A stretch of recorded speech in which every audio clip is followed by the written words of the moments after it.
Well,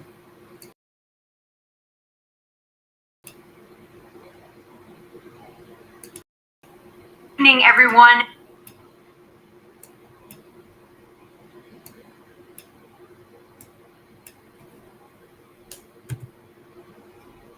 Thank you so much. Good evening, everyone, and a very warm welcome to Xavier University. My name is Colleen Hanich, and I am in my 5th year as Xavier's 35th president. It is my absolute pleasure to welcome our candidates seeking to serve this great city of Cincinnati as its mayor. So first, we have Mayor Aftab Pureval. Mr. Mayor.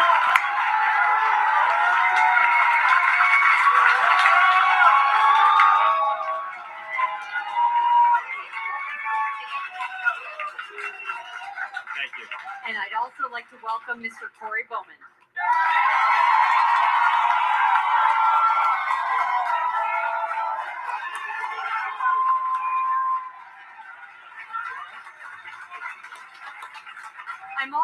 I'm also pleased to welcome to Xavier the Cincinnati Enquirer, your host for this evening, including executive editor Burl Love and the Enquirer's opinion editor Kevin Aldridge, who will serve as tonight's moderator. This evening, we will also benefit from the expertise of the Enquirer's politics editor Carl Weiser and Xavier Newswire editor-in-chief Claire McKinley, who, representing the voices of our students and the broader Cincinnati community, will both pose questions to the candidates. A very special welcome to the Ohio Debate Commission. Finally, in addition to all of the welcoming of those who are in attendance with us this evening, as well as those joining us by live stream, I'm especially pleased to see that so many of tonight's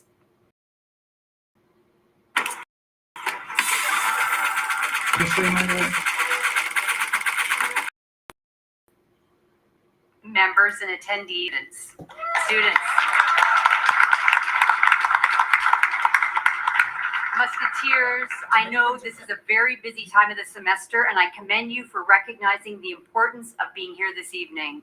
As we know, civic engagement is about more than creating informed citizens. It's also how we develop empowered communities. Similarly, civil discourse is more than simply conversations among those with differing viewpoints.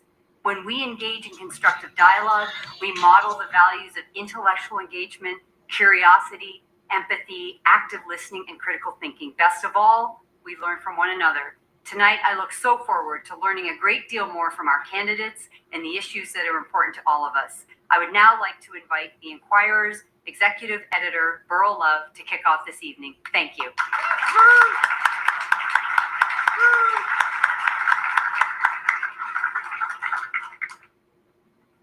Thank you, President Hanich.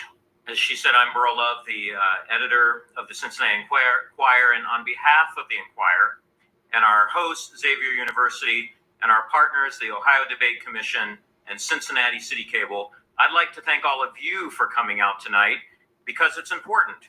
The Enquirer is committed to serving as a platform for our community to discuss and debate the important issues of the day. And if you've seen our op-ed pages lately, you know that this mayoral election and the issues surrounding it have used up more than their fair share of ink. But our commitment to community engagement extends beyond what you might have read in the paper or on your smartphone at Cincinnati.com. Facilitating live in-person forums and debates like the one about to convene tonight are another important way we bring candidates closer to the people they hope to serve. That's why I especially would like to thank Mayor Aftab Pureval and his challenger, Cory Bowman, for accepting our invitation to debate tonight. Your commitment to this time-honored tradition in our democratic process is admirable, and we don't take it for granted. And now, please let me introduce our moderator tonight, Kevin Aldridge. Kevin, in his 10 years of serving as the Enquirer's opinion and engagement editor, has worked hard to elevate our opinion content so it rises above the divisive and mean-spirited free-for-all we see all too often, especially on our social media feeds. And he has become a very skillful debate moderator, as you will soon see. Everyone, please welcome Kevin Aldridge.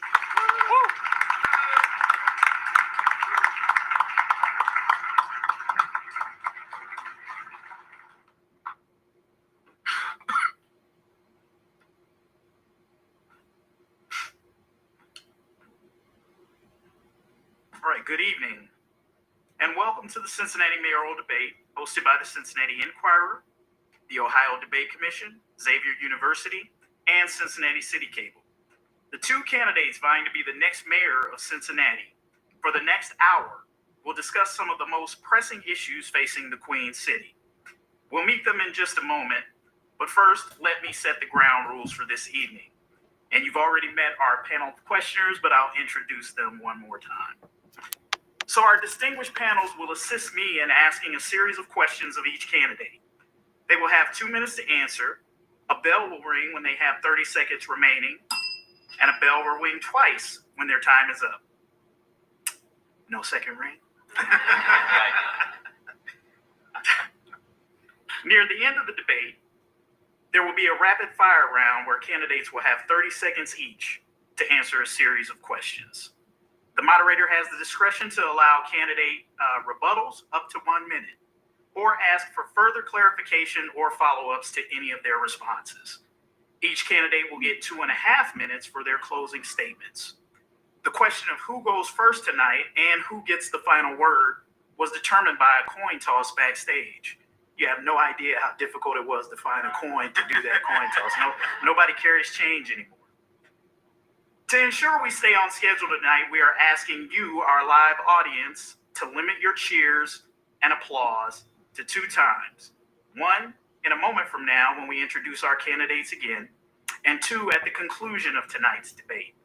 And it should go without saying that we expect everyone here tonight to act in a civil and respectful manner. The Enquirer and both candidates have set the debate rules with a strong emphasis on mutual respect for the candidates and moderator, and the opportunity for all attendees here tonight to be unhindered in their ability to listen and hear the candidates' responses.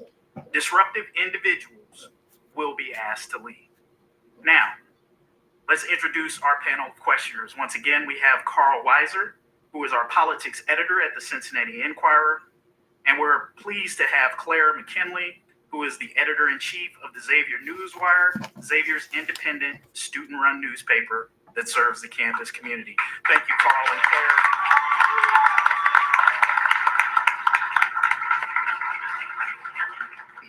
And now for the candidates. We're glad to be joined by first, Mayor Aftab Pureval. Mayor Pureval is the 70th mayor of Cincinnati and the first Asian American to hold the office.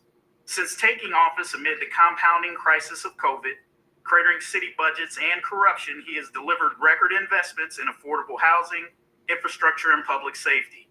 A first-generation American raised in Southwest Ohio by Punjabi Tibetan parents, Aftab attended The Ohio State University and the University of Cincinnati College of Law, and formerly served as the Hamilton County Clerk of Courts.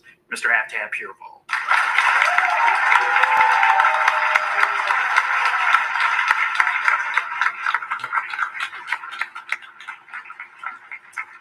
Next, we have Mr. Cory Bowman.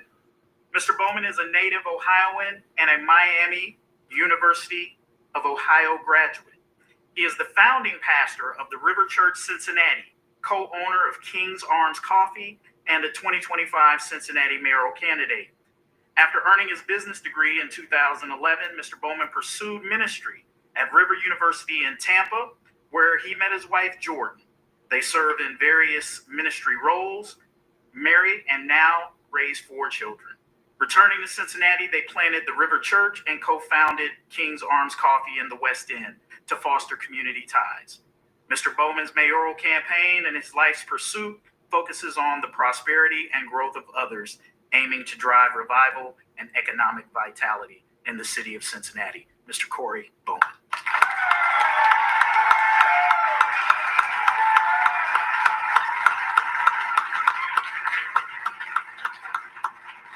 All right, so let's get into the reason why we're all here to listen to what these candidates have to say about their vision for the city of Cincinnati. As I mentioned, per coin toss before the debate, Mr. Bowman won the right to take the first question. And so, Mr. Bowman, I'll direct this to you. Statistics show that crime rates overall in the city are down in several categories. While we have seen an uptick in recent months in violent crime in downtown and OTR, Your opponent in this race, Mayor Aftab Pureval, and many others on City Council have said that Cincinnati is a safe city, while also saying that the violent crime experienced recently is unacceptable. Not all residents, however, believe the statistics because of the headlines they see in the local news. My question to you, Mr. Bowman, is do you believe that Cincinnati is safe? And if not, or if so, how do you convince these people in Cincinnati and potential visitors to the city that it is indeed safe? Should President Trump remove Pride Month and replace it with Veterans Month? We believe the people who spent risking. Well, thank you so much for everybody that's here. Thank you to my incredible wife that's here on the front row with our fourth child, and to our 3 kids that are probably staying past their bedtime and watching. Hello, Sawyer, Finn, and Hazel. I love you so much. Thank you, Mom, for watching them tonight. I'll get right into the question. The key thing that I draw from the question is that you say many people believe that Cincinnati is unsafe because of news headlines. Now, as a pastor in the West End, as a business owner in the West End, and in our residents, we don't see it as a perception. We do see it as a reality. We see the gunshots that have gone by my church actually about 3 different times over the summer. There was 40 to 60 shots fired down Clark Street. And many of our neighbors had to file reports with pictures of their cars that had the bullets in it. Then when we look at it afterwards, it's reported as property damage. So these are things that we're kind of seeing in the downtown area, and we're seeing it actually spread into other neighborhoods as well. You know, me and my wife, we have ministered to children, and a lot of times we would actually encounter children that had abusive relationships at home. And if they had a black eye from, let's say, a father figure or a mother that maybe beat them at home, we don't sit there and say your perception is your reality. We say that your reality is your reality, and we have to do something about it. I believe that with the management that we're seeing from the top down, we have brave individuals with our police department. We have to support them and back them up. I don't believe that that's actually been happening in our administrative capabilities of City Hall. I believe that from the top down, we need to be able to allow the officers to do their job. Now, they will say we haven't enforced that, or we haven't said to our officers that they're not allowed to do their job. But tell that to the cop after cop after cop that has come to my coffee shop and said that they believe that the crime is up, and they believe that even the stats are false, and they believe that the city is unsafe, and all they want to do is their job, and that's what we will allow them to do with our city. All right, thank you, Mr. Bowman. Mr. Pureval, the question to you, sir. Yeah, it's an incredible honor to be here as mayor of Cincinnati in this moment, and I want to say thank you to Xavier University and, of course, to the Inquirer and to all of you. I want to also give a shout out to my beautiful wife, Dr. Whitney Whitus. And Cory, I'm jealous. I'm very confident my kids are not watching this. They are definitely doing something else. Look, I'm so glad that we started with crime, because without question, this council and I have made crime the top priority in our community. And I think without question, both in rhetoric but also in dollars, we have shown that we support our police officers, that we need to empower them to enforce the law. And while I believe that we need to continue to prioritize public safety, I understand and I hear from Cincinnati residents that they don't feel safe, particularly downtown.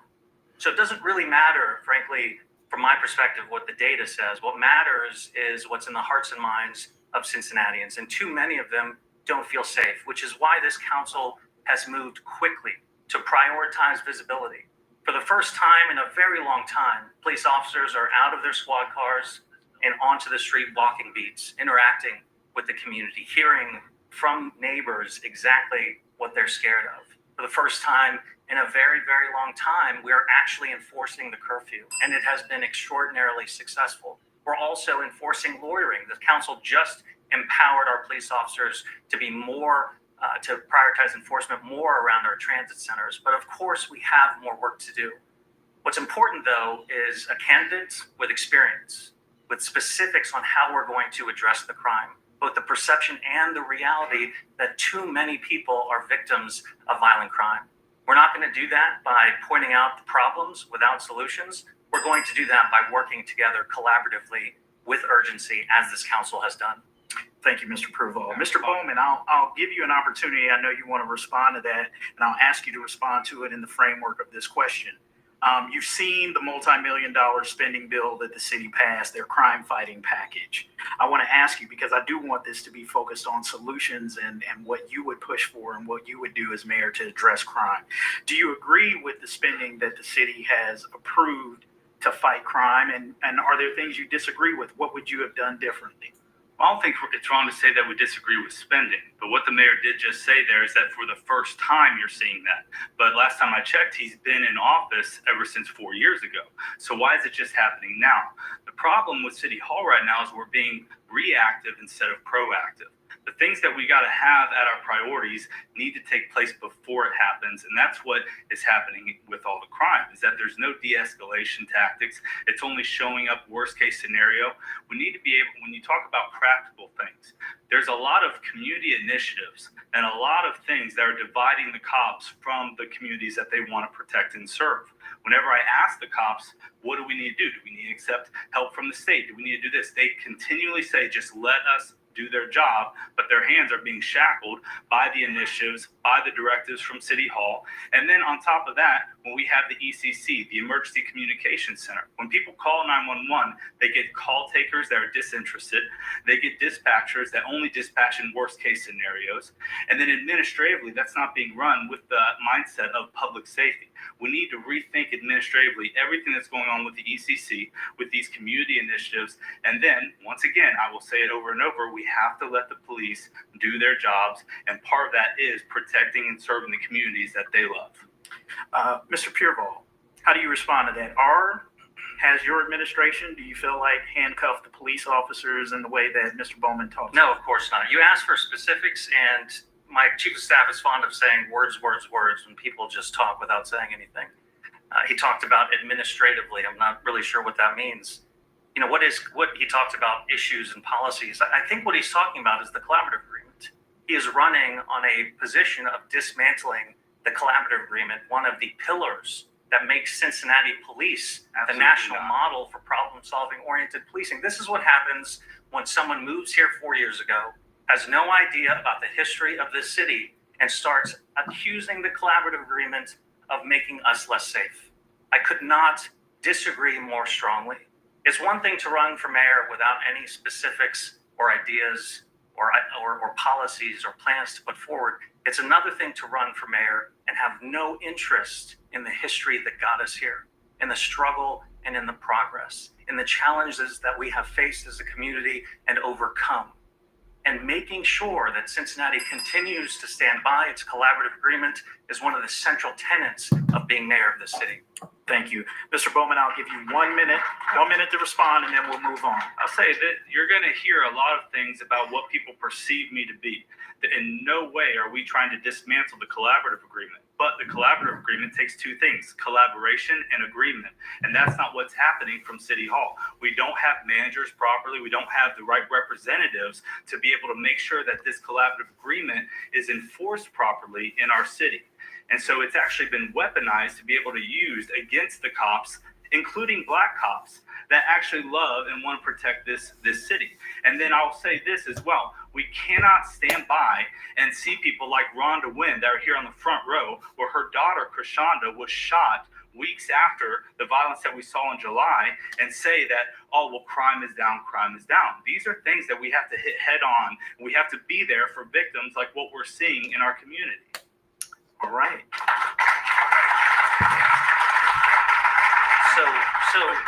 So are you dismantling the collaborative agreement? No. You just criticized it? We're not. No. What I'm saying So is what does it mean to have representatives enforcing the collaborative agreement improperly? Like, what does that actually The collaborative agreement is an understanding, but it also takes collaboration and It's not an agreement. understanding. The Black United Front literally sued the city of Cincinnati because several unarmed black men and boys were killed. Yes, sir. It's not a Well, let me it's not say, an ethereal I idea. am It not is a here pillar. to dismantle the collaborative agreement. But It's you a don't even long-standing understand- legislation that is in our city. You don't even understand the collaborative agreement, but you're criticizing it. All right, gentlemen. All Where right. did I criticize it? Did not You criticize just it. said the collaborative agreement is being enforced against police officers. No, I said it's been weaponized by individuals that do not support it. Okay. Staying late again? Yep, got prospect calls this summer. I need to switch to Mondays here. All right, gentlemen. Okay. All right. Weaponize is different than, okay, weaponize is worse. I was trying to help you out there. All right. All right, we'll move on to our next question. Nice spirited start to the evening. All right. Carl Weiser will take our next question and we'll go to Mr. Pureval first. Mayor Pureval, the Cincinnati Police Union did not endorse you and, in fact, took a vote of no confidence in your leadership. If reelected, how do you plan to get these police officers on your side again? Yeah, well, it's really, really important to realize how hard being a police officer is, how much scrutiny, the fact that they are risking their lives every single day. I will always support our Cincinnati police officers because they are, without question, the best police officers in the country. I will continue to work collaboratively with the FOP, with the chief, and with police officers who are putting it on the line every day. And this council, again, has put their money where their mouth is. Cory Bowman is running with a slate of candidates. Some are MAGA, some are not. It's hard to say.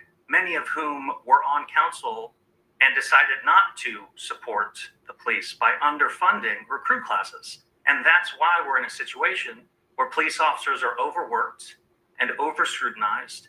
And that's why this council, as opposed to the past, has invested in recruit classes every single year. And if we continue on that path, we will hit the complement that we need. This council gave the most generous contract to the FOP, I think, in the last 40 years, because we understand that in order to recruit and retain the best and the brightest of our police officers, we have to support them financially. This council also supported the Blue Line Foundation's creation of a mental health space for not just CPD, but for regional law enforcement, because their job is that hard. They are experiencing trauma every day. So of course retirements are up. Every step of the way, this council and I have said yes to CPD. The chief will tell you there is not a single ask that they have made that we have not followed up on. How do I continue to support them? By doing that and doubling down, not by using partisan attacks to divide our community, not by racializing public safety crises, but by remembering the motto of this city, that we know that we find strength in our unity. That's what we have to continue to do with our law enforcement professionals. All right. Remember, crowd, please, let's try to refrain from the applause and allow the candidates just to answer the question. We'll have time to applaud at the end. Mr. Bowman, I think Mr. Weiser has a variation of that question, but I also know you probably want to get in on some of the things that Mr. Pureval said. So give him an additional 30 seconds on so he'll have an opportunity to rebut as well as answer the question. Carl. Yeah. Mr. Bowman, you have no previous political experience. What makes you qualified to be the mayor of Cincinnati? That I don't have any political experience. You know, I think that it's crazy to look across the aisle and say that the person that's running has no experience and that doesn't know what he's doing, yet he got the endorsement from the FOP, who does know what they're doing. And so when I talk to those officers, the key thing about it is that I heard their voices. And what happened over the summer, whenever we saw this violence that was happening, everybody wanted to racialize it, including people that were on my comment sections. But a week later, I was sharing videos of even people of the opposite color that were fighting downtown. Even when we saw the violence that was happening in Coryville, that just happened recently, where the 6 individuals got indicted. These are things that we have to be proactive against crime with. And the FOP understands this, the cops understand this. And also, let's not forget that firefighters don't just fight fires, they actually clear the crime scenes, and they do so much with the first responders. And let's not forget that they have refused now to endorse the current incumbent of Mayor Aftab as well. So when you lose the confidence of these institutions that have built Cincinnati for public safety, I don't have any trust in the other side. And so when you say, oh, he doesn't know what he's doing, I think 4 years later, we can confidently say that you don't know what you're doing.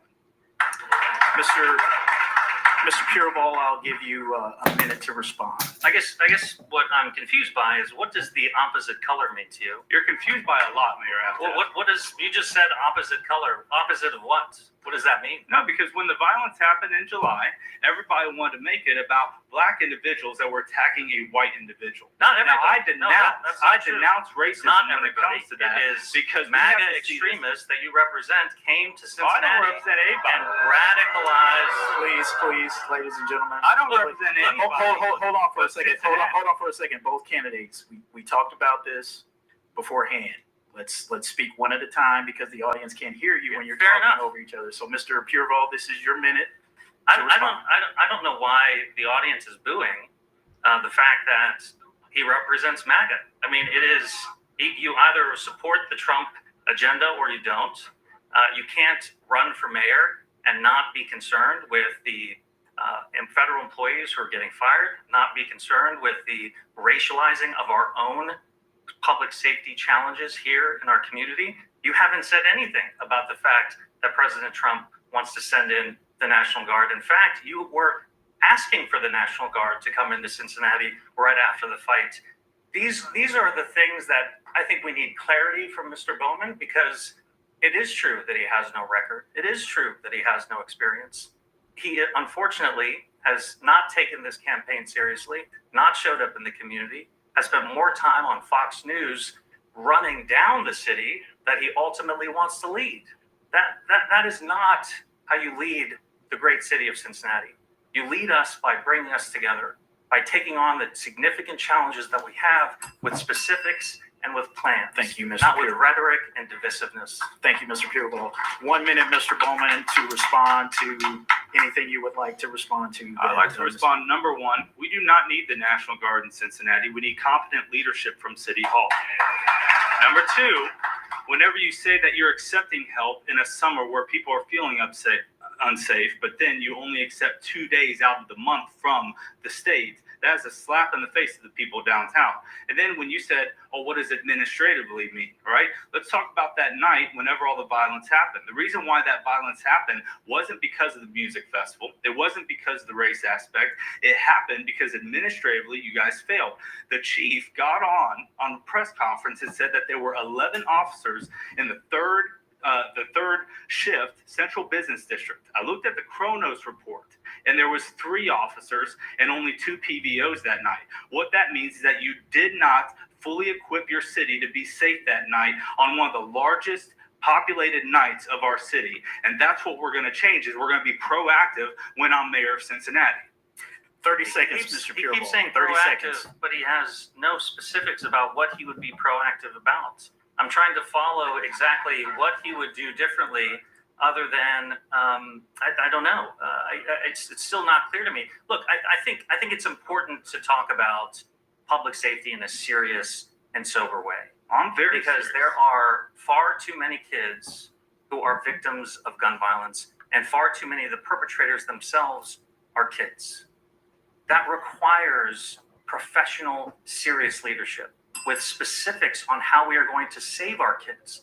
He wants to just put everybody in jail, including our children. All right, I Mr. am Pureval. working hard with this council on comprehensive strategies to lift people up out of poverty Thank you. and Thank you, break Mr. the Pureval. cycle of generational poverty. Thank you. All right. We're going to move on to our next question, which is going to be asked by Clara McKinley, and that question will go to Mr. Bowman first. A number of immigrants in Cincinnati with no criminal records other than immigration status issues have been picked up by the federal government in recent months. How do you feel about the detaining of these immigrants? Well, what I'd say is that we need to focus on the citizens of Cincinnati first. That's what we need to focus on. And then also, let's take into account that this city council and this mayor have put out that we are a sanctuary city. But when we talk to the police officers and law enforcement, there's no clear directives on what that means. So actually, they're saying we're a sanctuary city on paper, but our law enforcement still cooperates with ICE. And so that's what we need to understand, is that where is the line drawn when it comes to city council? What are we directing our law enforcement and our public safety? What does that mean when it comes to a sanctuary city? Mr. Pureval, question to you, and maybe answer that for us. Yeah, he took a question about federal agents who are kidnapping people from the streets and turned it into a question about Sanctuary City. Guys, whatever your political persuasion is, the mayor has to be interested in not just asking questions, but having an idea of what is actually happening.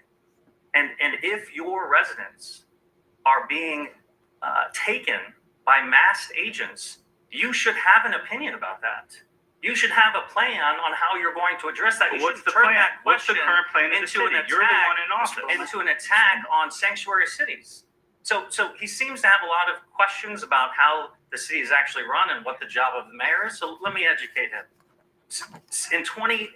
Before this council came into office, the previous council and mayor labeled Cincinnati a sanctuary city, and we have not changed that.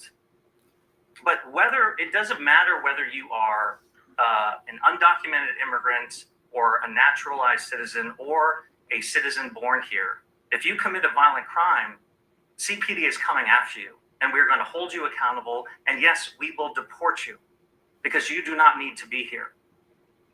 Bro, what are you doing with your tongue? Dude, it's the new iPhone feature. I can play the game. I thought it was fake. I can't believe it. Now, otherwise, there is no role for local law enforcement to enforce federal immigration law. None. Of course, Cincinnati police officers will show up to any public safety crisis. Of course, they're always going to maintain the safety of our community. And of course, if there is a federal judge with a warrant, we are going to execute on that. This is basic stuff, Cory. If you want to run the city, if you want to run the police department, you should know these things. You shouldn't be educated by your opponent on stage when you're just weeks away from the election. Take this seriously. Mr. Bowman, I'll give you a minute to respond, and I'll also ask you again. I'll reiterate the question: how do you feel about what is happening to some of these immigrants in the city of Cincinnati? So, Well, we can't lose the humanity of the citizens of Cincinnati and people that are affected by this. But I do agree with the mayor when he said that if there are criminals, that we should deport them. And that's where I will stand on that, is that from the law of the city, we need to focus on city laws and city processes. I think one of the biggest things that people are getting tired of when it comes to City Hall is that they're trying to copy and paste national politics into City Hall, but we're glorified custodians. You have the keys, you're supposed to make sure the streets are clean and safe and the potholes are filled and the money is spent properly, and that is not being done from City Hall right now. So do you 30 support, seconds, Mr. Pureval. Do you 30. support federal agents coming into the city and terrorizing our immigrant community? Are you concerned that truancy is up? Like Because what you immigrant said, I families do support not. what the law is. If I could finish, are you concerned that students are not going to class because they're afraid that ICE is going to come to their school and take them away from their family? This is the same generation of kids that couldn't go to school because of the pandemic. Are you worried about victims of violent crime who are afraid of going to the authorities to hold people accountable because they're afraid of being deported? thank you, Mr. That's Pureval. happening in the city right now. We'll give Mr. Bowman an opportunity to respond. Mr. Bowman, 30 seconds on that, and then we're gonna give you an opportunity to respond. 30 seconds, and then we'll move on to our No, I'll next. say what the mayor said is that we need to uphold the law when it comes to coordinating with federal and when it comes to state and when it comes to county, and that's where I'll stand as mayor of Cincinnati. So he has no answer, but he wants to be your mayor. All right, thank you both. All right, we'll move on to our next question here. Our next question will come from Mr. Carl Weiser, and then we'll go to Mr. Pureval first. Mayor Pureval, how would you describe your relationship with the Trump administration at this time? I am interested in working with everyone for the benefit of Cincinnati. I have strong disagreements with President Trump, strong disagreements on tariffs that are increasing prices across the board. Also, the high interest rates because of the weak global economy. I have disagreements with using federal dollars as a blackmail for people who disagree with his policies. There's a lot I disagree with President Trump and his administration, but irrespective of my own politics, what is most important to me is the best interest of the city. And so I will work with anyone at any level of government, of any political persuasion, in order to meet the needs of our citizens. In fact, after Senator Moreno called on me to resign and ran down the city for several weeks on Fox News, I met with him, and we are now working collaboratively with our business community to invest in our courthouse and bring it out of the Stone Age and invest in the IT infrastructure to make it more transparent so we can hold criminals more accountable. I've partnered with a Republican governor to bring State Highway Patrol into the city to support our local law enforcement to continue to prioritize public safety. Again, it's not just words, it's a record of working with people on both sides of the aisle in order to continue to push the city forward. Mr. Weiser, your question for Mr. Bowman. Yeah, and the same question for you. If you're mayor, how would you see your relationship with the Trump administration? Well, I would want to address that. He said that he wanted to work with people on every level, but you were at a public protest for No Kings, shouting down President Trump, saying that he's a dictator. Yeah, and so absolutely. okay. Yeah. So the thing is, though, is that when I talk to people on the streets, the national politics is on everybody's mind. But when it comes to City Hall, people are tired of it. They just want people to do their job when it comes to taking care of the citizens of Cincinnati. And so when it comes to working with these organizations, and when it comes to working with the county, the state, and federal, it's not just about tolerating them. It's not just about waiting until an election year and then getting forced to do your job the last year. You need to be able to be proactive in working with them from the very start, and that's what needs to happen. That's what will happen with me, is that I will be, in the first 100 days, we will be openly getting these relationships on both sides of the aisle. I don't care who's governor, I don't care who's president, I don't care who's vice president. I care about him, but as far as who's in the office right now, and let me say this as well, because let's just address the elephant in the room. My brother's JD Vance, okay? But the thing is that we're running this race for Cincinnati. And time again, people have tried to get me to bad talk my brother or to get me to be ashamed. I will never be ashamed of family.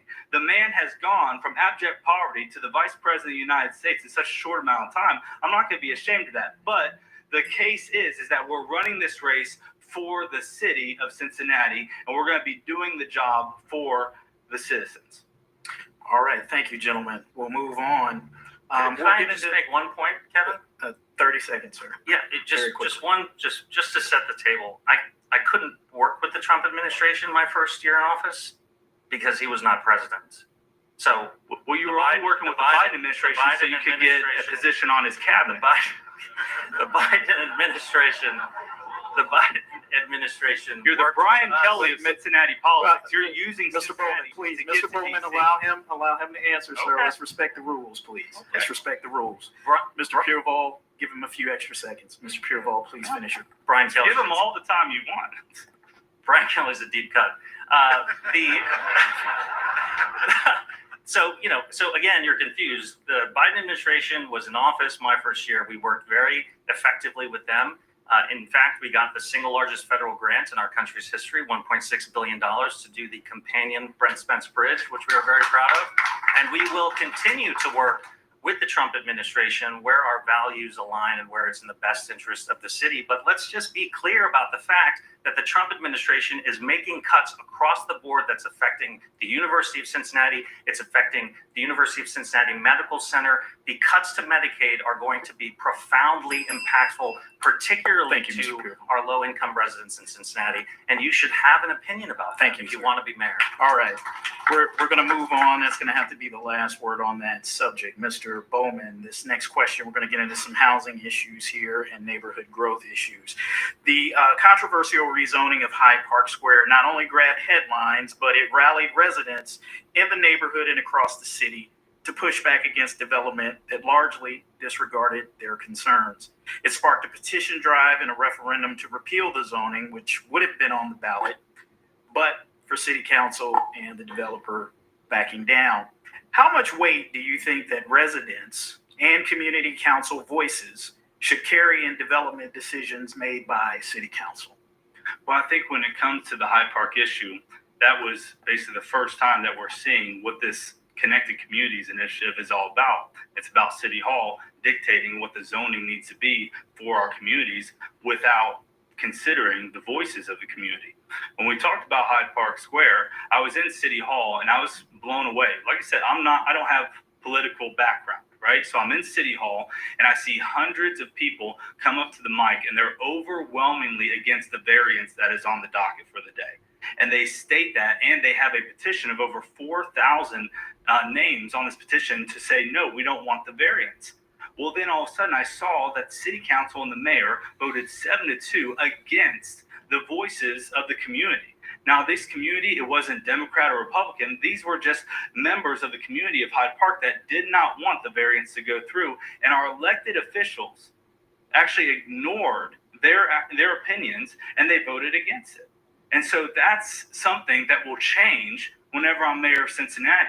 A vote is not a blank check to do whatever you want. A vote is a confidence that you're always going to listen to the voices of the community and actually say, hey, this is what they want. This is what our policies are going to reflect. The body scanner reveals the brutal truth about your body that your regular scale will never tell you. For weeks, my scale showed I wasn't. All right, thank you, Mr. Bowman. Same question to you, Mr. Pureval. Yeah, Mr. Bowman is running on a policy that has gotten us into this housing crisis in the first place. He's running with a slate of MAGA candidates who were previously on council and failed to acknowledge the fact that we are in a housing crisis and ultimately did nothing about it. This council took the opposite approach, understanding that housing affordability is a problem all across the city. They took bold action to make sure that affordable housing was a priority, not just a priority in rhetoric, but a priority in dollars. Working together, they created the Affordable Housing Trust Fund and funded it to over $100 million to provide financing to bring more units onto the market more quickly. And that has resulted in 3 times the amount of affordable housing being financed in their first 4 years versus the previous council's 5. They worked even harder. Cincinnati is the first city in the entire state to completely reform our zoning code. And it was important because you can finance all the housing projects you want, but if it is illegal to build housing in Cincinnati based on an antiquated zoning code, then you won't build housing. And we haven't been building housing. Our population is growing, but we're losing housing at the same time. And so, of course, mortgages are going up, rents are going up, and property taxes are going up. Building housing is hard. Changing zoning is hard, but it's important because, unfortunately, that zoning code has led to a Cincinnati that is segregated with concentrations of poverty. And this council said no more, not on our watch. We are going to do the hard, sometimes unpopular work of building housing at every income level all across the city, because poll after poll will tell you that Cincinnatians think we need more housing, and we need more specifically affordable housing. It's easy to stand on this stage and say that you don't support building housing because it upsets people. That's the kind of campaign he's running.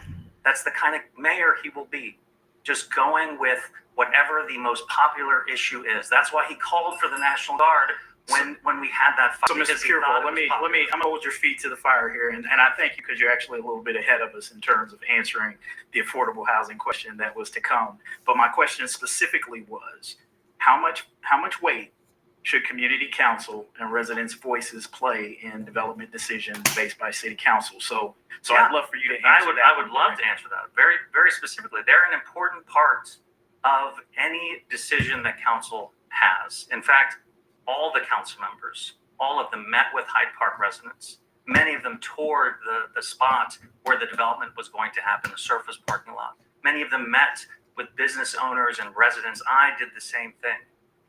Listening to our community is central to us representing our community, but it is important to elect leaders who are not just going to tell you what you want to hear and who are going to have the courage to disagree. We can listen and also disagree. Unfortunately, what happens in Hyde Park has an impact on housing access throughout the city. No neighborhood is impervious to housing being built. We have to build more housing. And this council has had the courage of their convictions to lead with that kind of integrity and that kind of courage. You shouldn't want to elect people who are just going to tell you what you want to hear. That has led us to a housing crisis because previous councils did not invest in housing. Previous councils did not want to build housing for fear of upsetting people. And you know what the result of that is? We are displacing Black and brown residents as we speak. They can no longer afford to live in Cincinnati. So we either change that now by building more housing and being resolved to doing it, or Cincinnati over the years will turn into a city for only wealthy people. And that will not happen as long as I'm mayor. Thank you, Mr. Pureval. Any rebuttal to that, Mr. Bowman?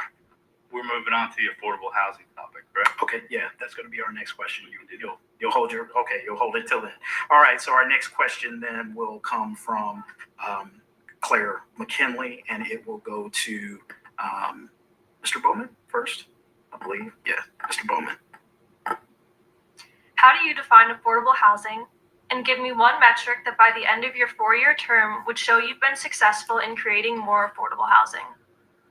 Well, I'll tell you this, Mayor Aftab did say that the affordable housing initiatives from City Hall are well funded, and that is true. But the funds are not going to the people, because unlike many political people that just come in like a parachute and just tell you how it is, we pastor a church with congregation members that live in this affordable housing. Now, in the West End, there's about 67 to 70% concentrated poverty, concentrated affordable housing, or government subsidized housing, whatever you want to call it. And so I do agree that we cannot have these concentrations of poverty, which turns into concentrated crime. And that does affect the Black community. But what I do not agree with is the cabal that's leading all this. Because for me, I talk with single moms in my church, and they say, and I won't call out the organizations by name, but there are nonprofits, NGOs, and organizations that are being funded through these affordable housing initiatives, and they are not going to the residents. I have a single mom in my church that she hasn't had HVAC or heat in the first year of her apartment living in one of these units. I have another lady that when she raises the concern about mold in her apartment, she gets told by the landlord, hey, wipe it up with bleach. And they cannot actually complain about it, because if they do, they immediately get put on the eviction notice. And mark my words, these are not just, random people in Cincinnati. These are organizations that regularly meet in City Hall. And that's why I'm going to weed out when I'm mayor of Cincinnati. We're going to make sure that the funds go toward the proper developers and the proper community leaders to make sure that the tenants are taken care of. Mr. Pureval, same question to you, sir, and any response you'd like to make. Yeah, he landed on NGOs, but the question was about how are you going to build housing and what is the metric for building housing? And I'll just tell you what this council has been working on. We have been working on a bold goal of 40,000 units over the next 10 years. 4,000 units every single year. We have not hit that goal yet, but we are working very, very hard to finance the projects, to legalize the projects through zoning code changes, and to make sure that we have strong relationships with the federal government and the state government to ensure that we are getting our fair share of low-income housing tax credits, which make up about 90% of the affordable developments happening in the city of Cincinnati. Those are the metrics, those are the facts, those are the strategies. Again, there is a difference on the stage between someone who is focused on how to push the city forward and someone who is not even sharing which one of these NGOs he's concerned about. POA. If there are, You put $1 million into POA's pocket. So great. CMHA, which your Thanks office for- was calling all week. Thanks Let him for finish his thanks for answer. actually being transparent with people. What is important to know though is that 66% of the city's residents are actually renters. The folks who are being targeted by predatory landlords. That's why this council, with the leadership of Councilmember Owens specifically, passed access to council to make sure that the people that you care about are actually getting represented in court to prevent an eviction. That's why we have worked to put emergency rental assistance on the table to make sure that residents have access to a settlement account so they can actually stay in their homes. And that's why it's important to elect leaders like our council members who are passionate about these issues and are not just taking personal stories and repeating the trauma that they're experiencing just to get access to power. Mr. Pureval, real quickly, 30 seconds to answer this question. I think part of the question was asked was to define affordable housing.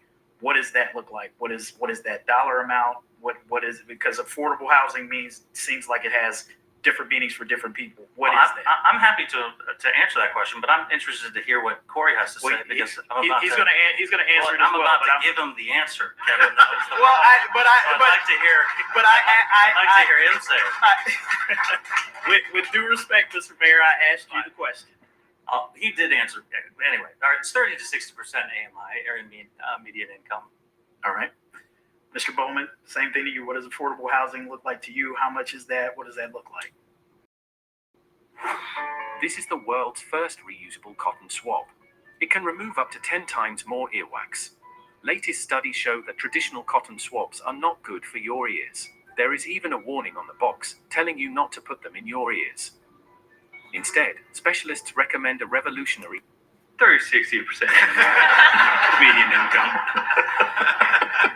Told you, Kevin. I just, people have been cheating off my homework all my life. All right. We'll move on. We'll move on to the next question, which will come from Carl Weiser, and it'll be for Mr. Pureval. We'll change the topic entirely to speed humps, which some residents love and other residents hate. Would you like to see more of them added for the sake of pedestrian safety and to control speeding in the neighborhoods? I want as many speed humps as is necessary. I want as many curb bump outs as is necessary. I want as many elevated crosswalks as is necessary. I want as many street lights to be converted to LED as necessary in order to prevent preventable deaths of people being mowed down by cars. There is no excuse in our city for people to die on the street because of distracted drivers. And look, I get that speed humps are annoying. I'm annoyed by them too. But we will not, this council and I will not stop doing everything that we can to protect our pedestrians and to continue to prioritize a walkable community. I wish that that the mayor had the power to require driver's ed in our high schools. I wish that there was something that we could do to educate our drivers about the risks associated with texting and driving. But unfortunately, our hands are somewhat tied. But what we can do is invest in an infrastructure that makes sure that we're prioritizing their safety and does everything that we possibly can to prevent these deaths. All right. Mr. Bowman, same question to you. When I was first driving, when you're a first driver, you make all these mistakes. You want to use your phone.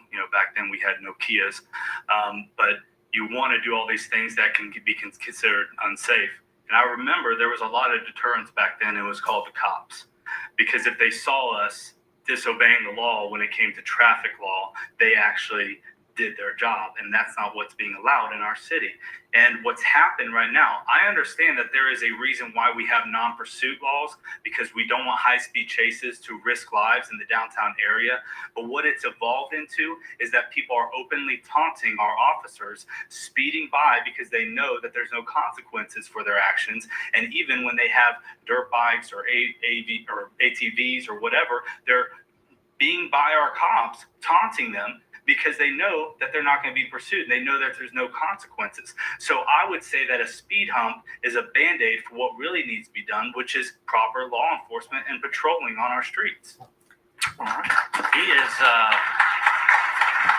He is really going after our 30 police seconds. officers. I disagree 30 with seconds. Cory about criticizing our police officers. Our police officers work incredibly hard. They do a very difficult job. They're under extraordinary scrutiny, and this council and I will continue to have their back and support them as they continue to make sacrifices to make Cincinnati safe. All right, we'll move on. I want to make sure we get this question in, because this question will come from Claire McKinley, our Xavier representative, and it is a question that I'm sure many of our Xavier students here have a question about. So Claire, if you would like to ask your question, and we will direct this one first to Mr. Bowman. With the current struggle for postgraduate students to find jobs, do you have any ideas on how to increase job opportunities as well as combat brain drain and keep recent college students in Cincinnati? Yeah, well, I believe you have to see a future of a career in Cincinnati. And we've put such an emphasis on small businesses, which is good. I own a small business, but I think that we've forgotten the value of bringing industry, manufacturing, logistics, a lot of these jobs that can employ large amounts of people and you can build a career in. So in the West End, we have a lot of individuals, a lot of youth that whenever they graduate high school, that they see no option of jobs in their area. And so they have to go outside the city for proper careers. I don't believe that should be the case. Weeks ago, I got criticized because I actually went to New York Stock Exchange and everybody thought I was going there to get corrupt money. I really didn't make any money there, but I was talking to industry leaders and I was saying, bring jobs to Cincinnati. We have an entire west side and east side where we can bring jobs back. And a lot of them say, we don't want to touch these downtown areas because of all the red tape and because of what we have to deal with the city hall leaders.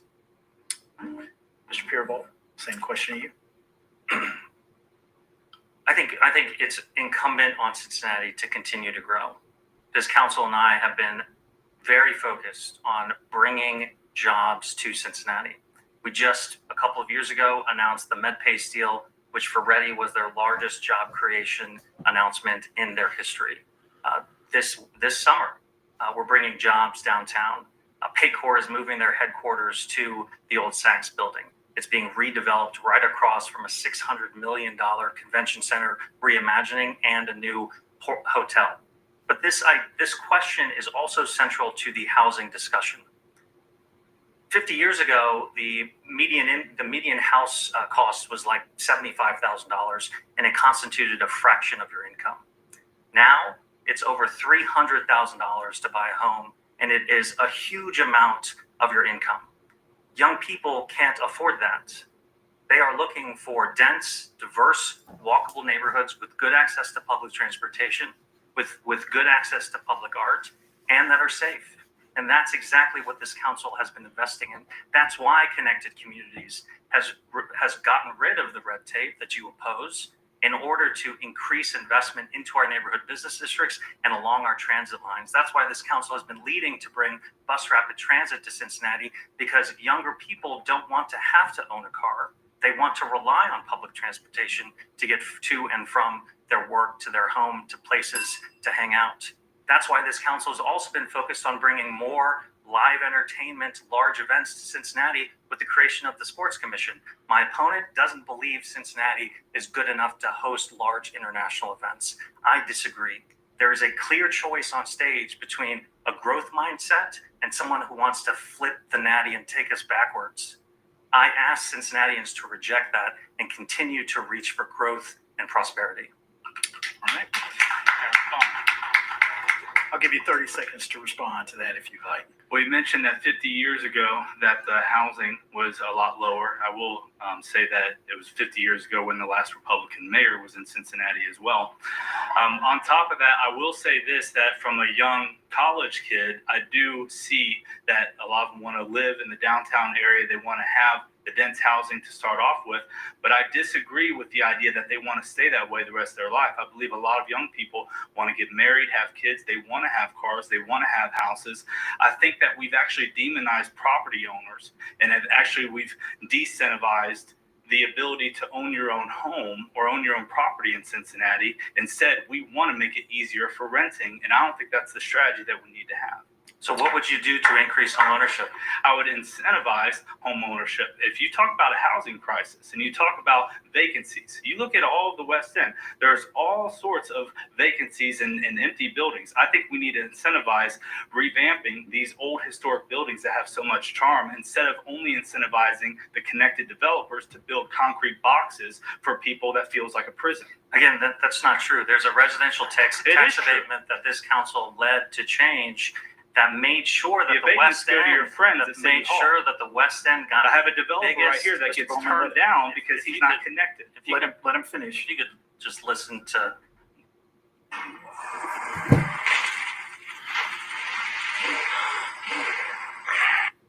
So you know what you're talking about. So the residential tax abatement was changed by this council to make sure that neighborhoods like the West End got the biggest tax abatement allowable by state law, and that communities like Hyde Park got very, very small incentives. So we are doing exactly what you're calling for, which is, again, something you should probably know if you want to be mayor.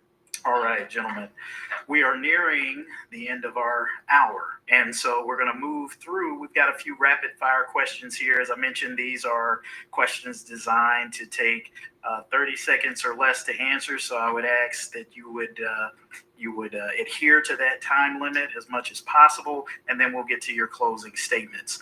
All right, first one, this one will go to you, Mr. Pureval. Would you rule out an income tax increase? No, I didn't rule out an income tax increase my first time running for mayor. I won't rule it out this time. It makes no sense to make commitments about our finances without understanding how bad this economy might get based on the tariffs and based on the chaos coming out of Washington, D.C. All right. Mr. Bowman, would you rule out an income tax increase? I will never push on any tax increase because I don't believe the incompetency of City Hall should be paid for by the taxpayers. All right. Audience, please, we want to get through. I'm sure you're going to want to hear the answers to these questions. So let's kind of try to hold it down till we get through it. All right, Mr. Pureval, does the city need a new arena, and are you willing to invest taxpayer dollars to make it happen? The city absolutely needs a new arena as we continue to compete to be a national destination. We have to make sure that we have world-class infrastructure. The fact that we don't have a world-class arena, modern arena, means that we're losing to Louisville and Indianapolis and Columbus. Now, of course, it's going to have to be a public-private partnership. Of course, there will be public funds available. However, just like we did with TQL Stadium, my expectation is that the private sector take the lion's share of that investment and make sure that it's actually for the public good. I'm glad you're asking about how we pay for it, because too much of the focus has been where it goes. I am committed to making sure that we have a capital stack that is good for Cincinnati and drives economic investment. When Taylor Swift and Lionel Messi came to Cincinnati in the same summer, it had a $75 million impact in just one weekend. We are losing out on that every single weekend in the summer, and we have to fix that as a community. Well, since you brought it up, where should it go? Oh, we have three options. The current site, we have I'm very proud of the fact that not only is downtown thriving, it's actually growing. Because of this council's leadership, we've actually reclaimed 2 city blocks directly west of the convention center. It could go there, or it could go at the CET site. But again, what's most important is how we pay for it. All right. Mr. Bowman, do we need a new arena? Do you support taxpayer dollars to fund it? And where do you think it should go if so? Well, first off, yeah, downtown is thriving. We just have had shots fired at Fountain Square at 5:20 in the afternoon a couple of days ago. But when it comes to losing to Louisville and Dayton, we're not losing because of a new arena. We're losing because of the crime and the infrastructure and the potholes and the capacity of our city. I believe that if a new arena does come, that does not need to come from the city taxpayer. I think that we can facilitate that through the parking or through the infrastructure capacity, which we need anyway. But when it comes to an actual arena, I think that City Hall needs to first focus on crime and infrastructure.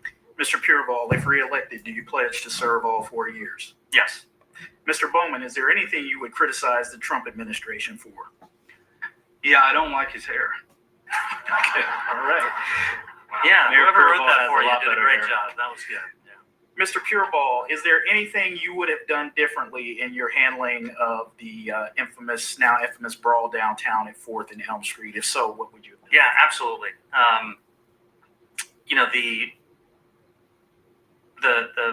The national story around Cincinnati was challenging for Cincinnati and, of course, for our future.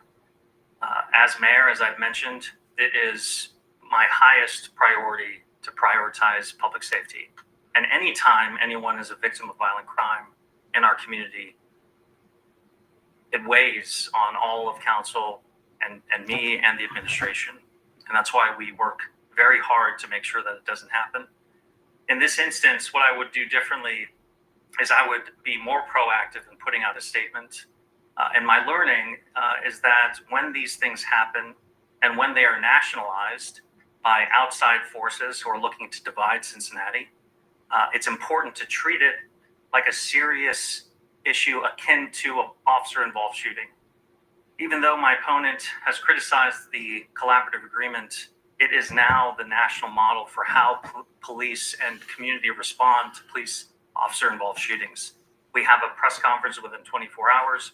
We regularly update the public about the investigation and about impending charges. And we didn't do that this time. In the future, that is exactly the blueprint that you can expect Cincinnati to follow. Mr. Bowman, what would you have done differently if you had been mayor? I would have done exactly what I was doing, which was, and I didn't know all the details because I wasn't at City Hall. But I will tell you this, the Monday after all of the violence happened, my phone was ringing off the hook by national media outlets that had flown into Cincinnati. And I told them I wasn't asking for these interviews, but I said, why are you asking to interview me? They said, because we're not hearing anything from City Hall and we're not hearing anything from the police chief. And we're just trying to find whatever story we can. I don't think it's right to leave people in the dark. I know you have to have an investigation that's ongoing. You have to let all the details come out, but you have to be transparent enough to know that your citizens come first and they need to know that your leadership is on top of it. And that didn't happen. Mr. Bowman, last question in our rapid fire round. It's been reported that you didn't vote in city elections and you want people to vote for you as mayor. Explain that to our audience. Yeah, I would say that the last mayoral election, that there was 73% of active voters that didn't show up either. I think there's a lot of disenfranchised voters that don't feel like the City Hall represents them, myself included. This is me saying that I'm willing to step up and do my part now, and I believe that many other people are now following suit. Mr. Pureval, what's your plan to get rents down in the city of Cincinnati? We have to continue to build housing. We have to continue to prioritize building affordable housing, even if it's unpopular, even if it's hard. That requires continuing to be invested in our Affordable Housing Trust Fund. It means continuing to look at creative ways to allow zoning and incentives and federal dollars and tax breaks to continue to prioritize those between 30 and 60% AMI. And we have to have strong relationships with the people that are actually building the housing.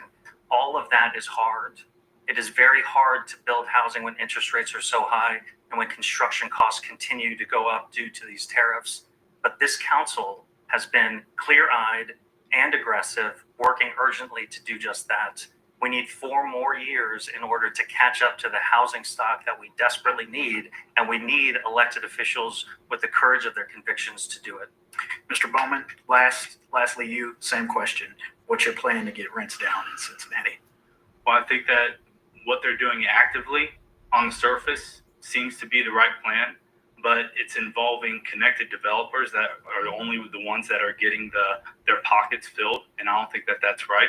I believe that landlords need to be held accountable, and I think that that's where the process needs to start first, because we have to think about the tenants first.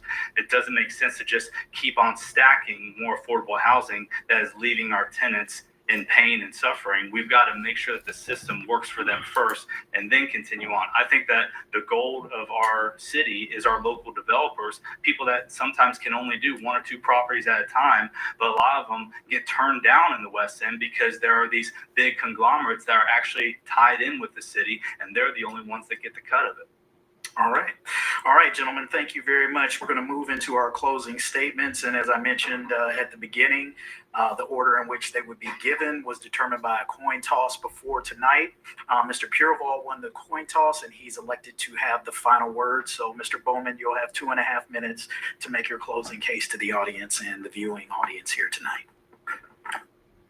Whoa, man, amazing car. When did you become a millionaire? What is this for? We're trying to get advice for the younger. You know, I think a big thing with our political culture right now, we've lost the love for people. We've lost the love for life and the respect for differences of opinion. There's probably a lot of people in this room that me and you disagree on a lot of things. But I will tell you this, that your opinion matters and that you need to be respected in that matter. Every single opinion in here needs to be respected and needs to be heard. And that, I believe, is what elected officials need to represent. You're hearing a lot of things that come our way. Not once have I ever criticized the collaborative agreement. I basically say that the process moving forward needs to be better for our citizens. Never once did I call for the National Guard to be in Cincinnati. We don't have violent riots. We don't have the same things as other cities are experiencing, but we do need to have competency from the top down in order to manage crime properly. And so that's what we're standing on. I'm not going to copy and paste national politics into this campaign. We are running this on city issues. We've got to spend our money not only wisely, but we got to make sure that that money goes toward the right things, not from a corrupt system. We've got to make sure that our streets are taken care of. People are tired of the potholes. People are tired of the snow removal. This last winter, there was a week where my business didn't have customers because the snow wasn't removed. And there are many people that have that same story. You're not running against a politician. I have no political aspirations. I am just very disappointed with what the city has done in the last 4 years of your administration, and that's why I've chosen to run, and that's what we're going to be standing on for the next 4 and 8 years when we are mayor of Cincinnati. Thank you, Mr. Bowman.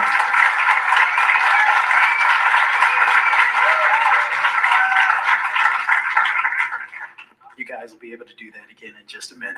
All right. Mr. Pureval, your opportunity now for your closing statement. Thank you, sir. Kevin. Thank you to the Inquirer. Thank you to the audience. Thank you to Xavier, and thank you to Cory. It takes a lot of courage to step into the arena, and I really salute you and your family. Look, I'm running for mayor because Cincinnati is at a crossroads. When this council and I came into office, we were dealing with several challenges. We were dealing with the COVID pandemic. We were dealing with a downtown that was being hollowed out because of remote work. We were dealing with significant distrust from the community because corruption had rocked Cincinnati City Hall. And this council got to work. They got to work by investing $600 million to reimagine the convention center and build a headquarter hotel. Got to work winning the $1.6 billion from the White House in order to build the Brent Spence Companion Bridge and reclaim 2 city blocks of land to continue to build downtown. Because of remote work, they got to work investing in housing. We are second in the nation for taking underutilized office space and turning it into housing. We are third in the nation for lowest vacancy rates downtown. That is a record of success by itself. But then they also got to work dealing with a budget that was upside down. A $400 million deferred capital maintenance bill left by previous councils, many of whom Mr. Bowman is running with. And they got to work by creating a railroad trust fund, seeding it with $1.6 billion. Instead of $25 million a year for infrastructure, we got 56 last year. We're getting 58 this year. And that principal of $1.6 billion has grown to $1.8 billion. We will get more money every single year because of that decision. And infrastructure will have a stream of revenue, not just in the next 4 years, but over the next 2 generations because of the courage of this council. That is a record of results that they can be proud of. But we are not nearly finished. There is so much more work to do to drive growth, to drive housing, and to drive public transportation. We cannot flip back and go back now. We have to double down on the progress and find strength in our unity and create a brighter Cincinnati together. Thank you.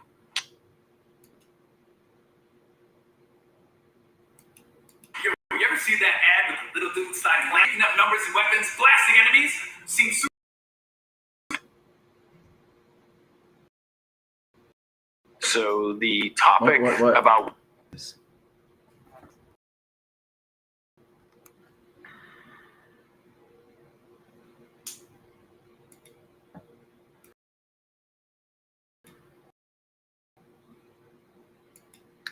Thanks everyone for so again, my name is Dr. Fares. I work at Conimbi. We have our corporate office is actually downtown Cincinnati. So this debate is really important to me. So thanks everyone for watching that debate with me. I would either post my opinion, write my opinion on a debate on either on conimbi.org as a blog post, or I will make another live or a video for it and post it on one of my socials or the corporate socials. But again, thanks for joining me and watching that debate between Mayor Aftab Pureval and challenger Cory Bowman.